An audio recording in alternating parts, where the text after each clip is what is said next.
Hi friends, hi grandboys, it's Nonna. I have a story for you today about a couch potato. Do you know what a couch potato is? It's a name for somebody who sits on the couch and watches TV or does gaming all day. Let's find out what happens.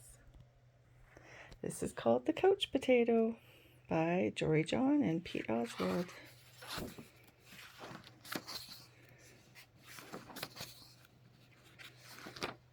I am a potato, not a small potato like my brother, not a sweet potato like my mother, not a mashed potato like my Uncle Stu. I am a couch potato. Oh yeah, it's true.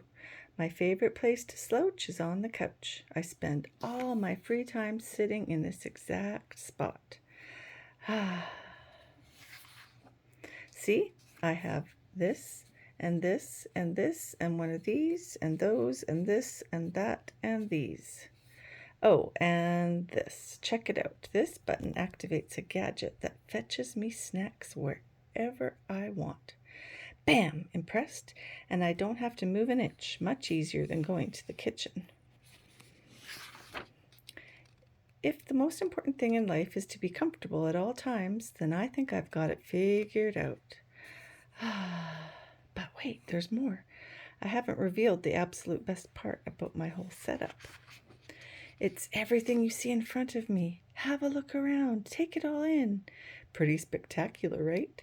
Yes, it's a sea of shimmering screens from wall to shining wall. What joy! What bliss! These screens feature my favorite shows. This screen has all my unanswered messages. These screens are where I play video games, and this screen is a live stream of my friend, my best bud for life. This is how my pals and I spend quality time together. It's much easier than trying to meet up somewhere like folks did in the old days, that's for sure. Hey, Spuddy. Hey, Paltato. Yes, from this very couch I can control everything in my life all the time with just a few taps and a couple clicks. Not bad, eh? Ah, yes, sirree. This is the life. At least that's what I thought until the other day. Something strange happened. There was a knock at the door. It was a delivery. Put it in there and whoosh. It was my newest device, a video camera that would allow me to watch myself react while I was watching all my favorite shows. All I had to do was plug it in and my room, nay, my kingdom, would be complete. But suddenly, pew! Oh, what happened? Everything went dark. Look out! Coming through! Whoops! Oof! Ow! Oof. I made it to the window. I pulled back the curtains. The sun seemed brighter than I remembered. There was nothing better to do, so I decided to take my dog, Tater, for a walk outside. It had been a while. Everything was so vivid, like a high-resolution 156-inch curved screen, but even more realistic. Something smelled fresh. After a few moments, I realized that it was the air. I heard a noise, some chirps, a ringtone perhaps, but no, I looked up to see some birds. I wandered down the street from block to block and across the neighborhood. Eventually, I found a park with a hill.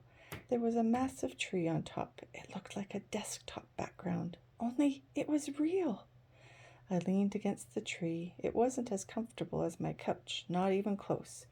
But after a while, it wasn't so bad. Any worries about the power outage and what I might be missing drifted away. I wasn't thinking about my favorite shows or my unanswered messages or anything else, really. I noticed the stillness, the view, the sky, the clouds, the sunset, and those colors. My goodness. It took a while because there was no fast forward option, but eventually the sun sank below the horizon. By the time I got home, the power was back on. I sat on the couch. I hit the button to brush my teeth, Scritch, scritch, scritch. I pulled the lever to change into my pajamas. Bloop. I turned the knob to watch a bedtime story.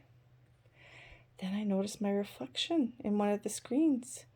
I wondered how much of my life had been spent in that very spot. It was then and there that I made the decision to peel myself off the couch a bit more often, maybe every day even. And so that's what I've done. I've started hanging out with my friends, my best buddies, outside. We've started biking and hiking and swimming and hiding and seeking. Sometimes we have snacks and play board games. Sometimes we talk all day. We might just watch the clouds. There's no big plan. We just see what happens. It makes me wonder, what if I don't always need to be totally comfortable?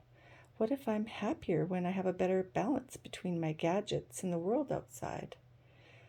Because it turns out that I'm more than just a couch potato. I'm an amusing potato. I'm a smart potato. I'm a kind potato. I'm an entertaining potato. And I'm a sit on a hill and watch the sunset potato. Yes, there's a great big world out there, and I want to be a part of it in person. But don't get me wrong, at the end of a long day, after I've run and played and talked and laughed with my friends, I still think it's awfully nice to slouch on the couch.